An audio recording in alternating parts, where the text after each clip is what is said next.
अस्सलाम वालेकुम dear students. आज का हमारा टॉपिक है जेनेटिक इंजीनियरिंग। इसमें हम बात करेंगे कि जेनेटिक इंजीनियरिंग जो है बायोटेक्नोलॉजी की ब्रांच वो कैसे ह्यूमंस को बेनिफिट कर रही है, यानी फ़ायदा पहुंचा रही है। ठीक है, तो जेनेटिक इंजीनियरिंग के बारे में बात करेंगे। ये क्या टेक्निक है, इसके अंदर किसको यूज़ किया जाता है as a host and so on, इसको क्या फर्दर स्टेप्स हैं। तो देखते हैं नेक्स्ट स्लाइड के अंदर।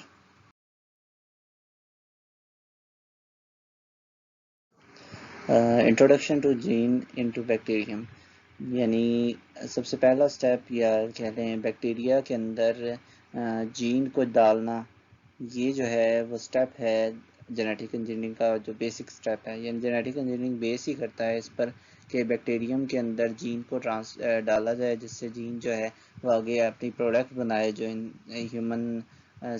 ह्यूमंस बीइंग के लिए जो है वो यूज़ की जाए। जैसा कि लिखा हुआ है डेफिनेशन के अंदर कि genetic engineering is an advance technique in biotechnology. ये बायोटेक्नोलॉजी की बड़ी एडवांस टेक्निक है in which scientist select and isolate the useful gene, जिसमें साइंटिस्ट क्या करते हैं, सिलेक्ट करते हैं और आइसोलेट अलहदा करते हैं। और अलहदा करने के बाद यूजफुल जीन को फ्रॉम वन ऑर्गेनिज्म, एक ऑर्गेनिज्म से जिसको हम डोनर ऑर्गेनिज्म कहते हैं, and insert it into another organism, usually bacterium। यानी एक ऑर्गेनिज्म से, जो डोनर ऑर्गेनिज्म है, उससे जीन ऑफ इंटरेस्ट को निकालते हैं, आइसोलेट करते हैं और बैक्टीरियम के अंदर डाल देते हैं। Therefore organism that contain foreign gene in its cell is called transgenic organism. जो ऑर्गेनिज्म जिसके अंदर वो फॉरेन जीन यानी बाहर की जो आइसोलेटेड जीन डाली गई है, उस ऑर्गेनिज्म को हम कहते हैं ट्रांसजेनिक ऑर्गेनिज्म। और ये ऑर्गेनिज्म ज़्यादातर बैक्टीरिया होते हैं, लेकिन कुछ केसेस के अंदर प्लांट्स और एनिमल के सेल्स भी होते हैं। The inserted gene produce the desired product.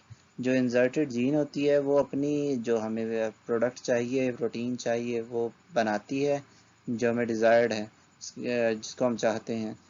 किसके अंदर? ट्रांसजेनिक ऑर्गेनिज्म के अंदर। तो ट्रांसजेनिक ऑर्गेनिज्म के अंदर जो जीन डाली है वो अपनी प्रोडक्ट बनाएगी, यानी प्रोटीन बनाएगी, और वो प्रोटीन जो है वो आगे हम अपने काम के लिए निकाल कर यूज़ कर लेंगे उन जिंदा ट्रांसजेनिक ऑर्गेनिज्म के अंदर से। ठीक है, नेक्स्ट सवाल पैदा होता है कि why do scientist use bacteria in genetic engineering, कि जो साइंटिस्ट हैं वो बैक्टीरिया को क्यों यूज़ करते हैं जेनेटिक इंजीनियरिंग में। तो इसके बारे में बड़ा सादा सा सिंपल सा आंसर है लिखा हुआ आपकी बुक में कि bacterial cell is very simple. Bacteria का जो सेल है वो बहुत सादा है, इजी टू ग्रो, बहुत तेज़ी से ग्रो, आसानी से ग्रो करता है, नशोनुमा करता है। It does not have an organised nucleus. इसका कोई ऑर्गेनाइज्ड न्यूक्लियस यानी एक प्रॉपर न्यूक्लियस नहीं होता। The chromosome consisting of DNA, chromosome जो होते हैं इसके वो डीएनए की तरह साइटोप्लाज्म में बिखरे हुए होते हैं। फ्लोट्स इन साइटोप्लाज्म में फ्लोट कर रहे होते हैं, यानी तैर रहे होते हैं इनका chromosome. Additional circular pieces of DNA called plasmids are also present in the cytoplasm. इस क्रोमोसोम के अलावा कुछ गोल सर्कुलर पीसेस होते हैं डीएनए के, जिनको हम कहते हैं प्लाज्मिड्स। और ये प्लाज्मिड जो हैं ये साइटोप्लाज्म में बिखरे हुए होते हैं, प्रेजेंट होते हैं साइटोप्लाज्म में। Plasmids can be easily isolated from bacterial cell.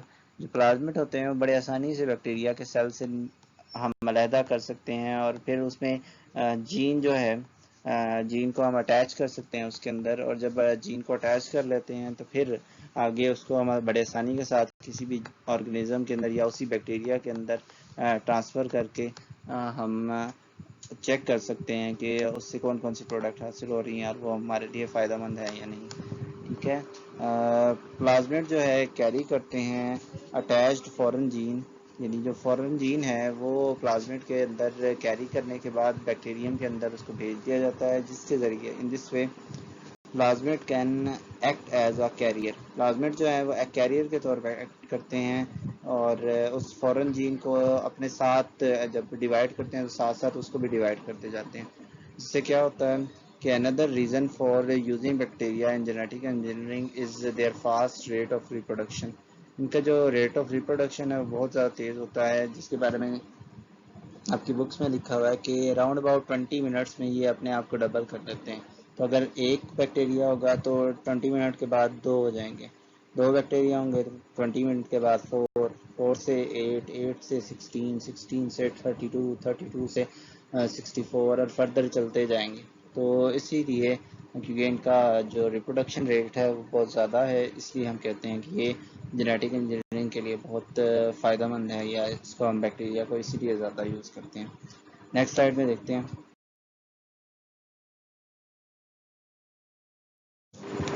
यही बात जो मैंने अभी बताई है डू यू नो के अंदर देखें ज़रा, bacterial cell divides to form two daughter cells, यानी एक बैक्टीरियल सेल से दो डॉटर सेल्स बनते हैं कितने मिनट्स में?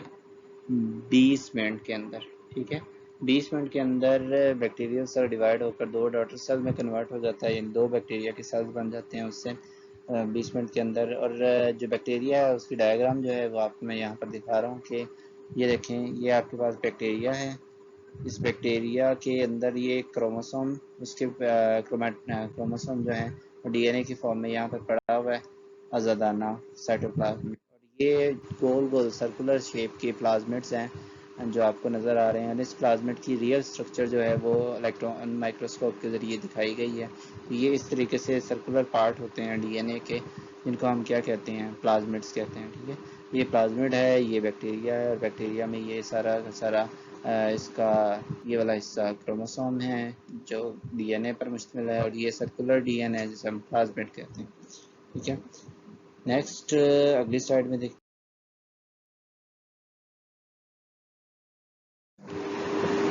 यहाँ पर सवाल ये पैदा होता है कि how do scientist insert gene in a bacterium.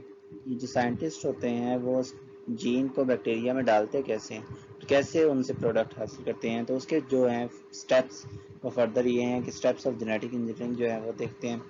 सबसे पहला स्टेप, यानी फर्स्ट स्टेप जो है of inserting a gene into bacterial cell is the identification. यानी पहला जो स्टेप है जीन को इंसर्ट करने का बैक्टीरियल सेल में, उसमें आपने पहले आइडेंटिफाई करना है कि जीन कौन सी निकालनी है सेल से।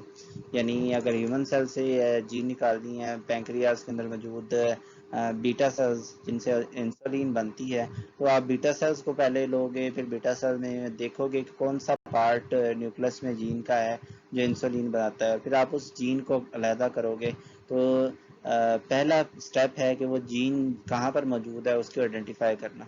सेकंड स्टेप देख लेते हैं। तो सेकंड स्टेप लिखा है isolation of gene. Isolation of gene यानी वो जो जीन आपको आइडेंटिफाई होगी है उसको आपने अलहदा करना है, और जो डिजायर्ड प्रोटीन आपकी बना सकती है डोनर ऑर्गेनिज्म में, तो उस जीन को आपने डोनर ऑर्गेनिज्म से क्या करना है? अलहदा करना है। अब अलहदा करने के लिए आप क्या यूज़ करोगे? तो लिखा हुआ है an enzyme is use to cut the gene from donor organism. एक एंजाइम यूज़ होता है जो कट कर देता है जीन को डोनर ऑर्गेनिज्म में। और इस एंजाइम का नाम आप 10th में या सेकेंड ईयर के अंदर, फर्स्ट ईयर के अंदर पढ़ोगे कि उसको कहते हैं restriction endonuclease enzyme.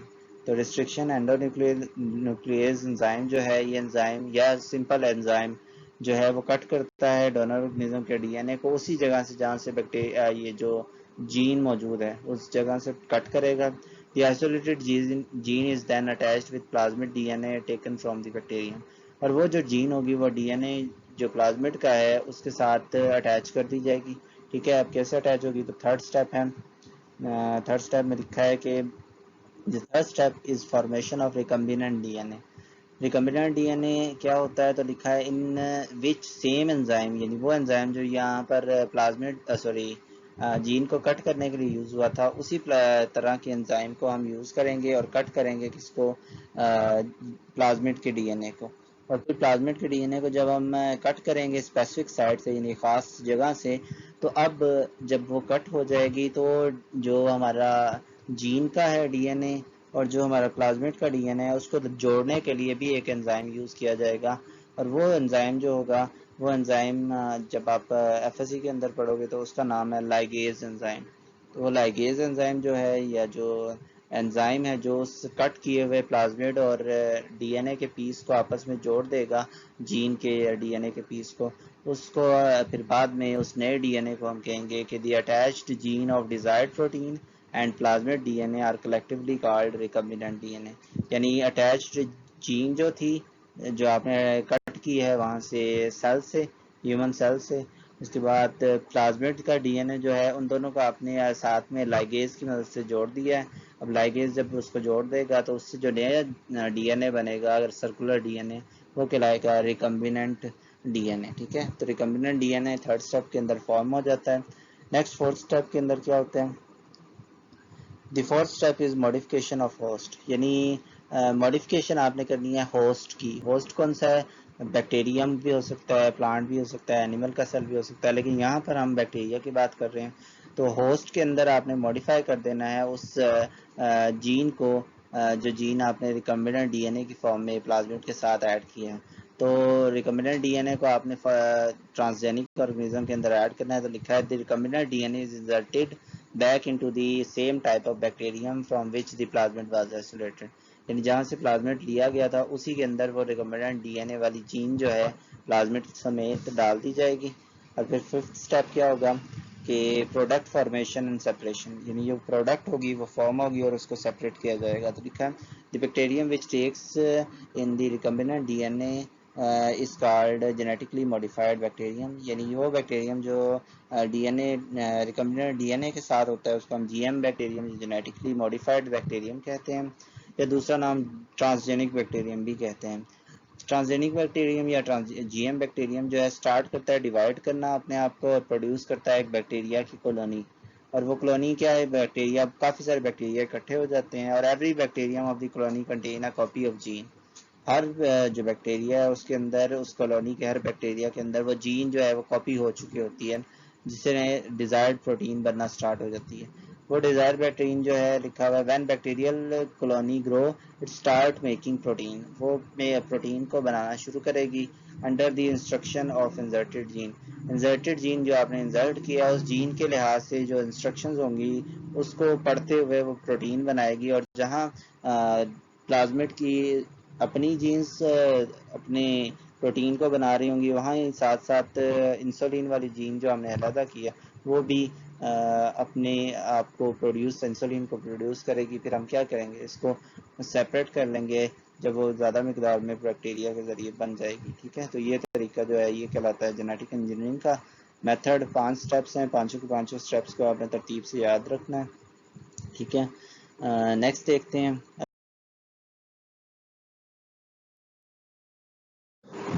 Diagrammatic representation हमने देखनी है। तो डायग्राम ऑफ जेनेटिक इंजीनियरिंग क्या है? तो देखें ज़रा, ये आपके पास डायग्राम है। ये है डोनर सेल, फर्ज कर लीजिए इंसुलिन वाला बीटा सेल है पैंक्रियास का। ठीक है, इसके अंदर यहाँ पर ये डीएनए में वो जीन मौजूद है जिस जीन ने आगे इंसुलिन बनानी है। हमने उस जीन को कट किया एक एंजाइम के ज़रिए, ये कट हो गया जीन, यहाँ से निकाल के ये जीन कट कर लिया हमने, ये रेड कलर में शो हो रही है। दूसरी तरफ ये बैक्टीरिया है जिसका ये सर्कुलर प्लाज्मिड है, इस प्लाज्मिड को इससे बाहर की तरफ निकाला है और उसको कट कर दिया। कट भी उसी एंजाइम से किया है जिस एंजाइम से इस डीएनए को कट करके ये जीन निकाली है।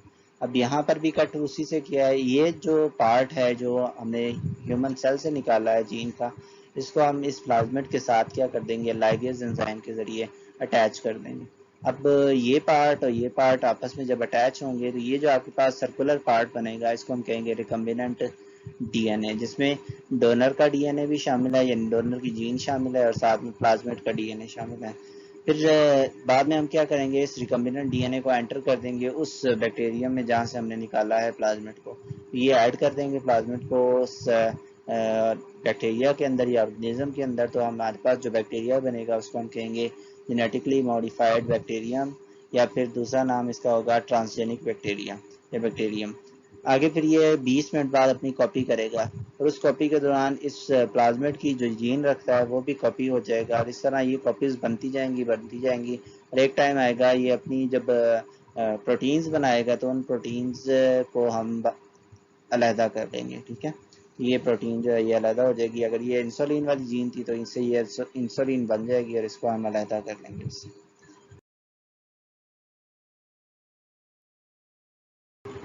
इसी के साथ ही आपका लेक्चर जो है वो एंड होता है। ठीक है, नेक्स्ट लेक्चर में हम देखेंगे कि इंसुलिन कैसे प्रोड्यूस होती है पैंक्रियाज से और फर्दर इसकी एप्लीकेशंस देखेंगे।